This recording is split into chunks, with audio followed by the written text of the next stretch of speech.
আমাদের বিনোদন দিতে গিয়ে আলামিন ভাই অনেক অসুস্থ, অনেক জীবনের ঝুঁকিতে পড়েছিল। এর মাঝে অনেক জল্পনা কল্পনা যে মিথ্যা একটা ভিডিও আপলোড করা যে আলামিন ভাই মারা গেছে। আসলে না, তিনি একটু ঝুঁকিতে পড়েছিলেন। তিনি আল্লাহর রহমতে ভালো আছে। আমাদের মাঝে বিনোদন বিনোদন দিতে আবারও ফিরে এসেছে। দেখেন, বিশ্বাস না হয় দেখেন আলামিন ভাইয়ের আপডেট ভিডিও আমি দেখাচ্ছি, দেখতে থাকেন।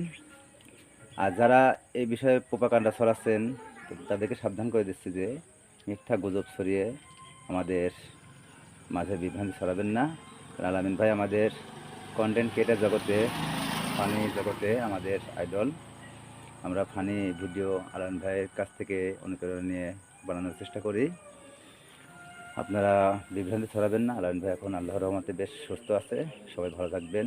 ঝুঁকি নিয়ে কেউ ভিডিও বানাবেন না, কারণ এগুলো আপনার একটি ভুলে সারা জীবনে কান্না হয়ে যাবে। আপনার জীবনটা চলে যেতে পারে। আলামিন ভাইয়ের জীবনটা চলে যেতে পারত যে পরিমাণে আগুন ধরেছিল।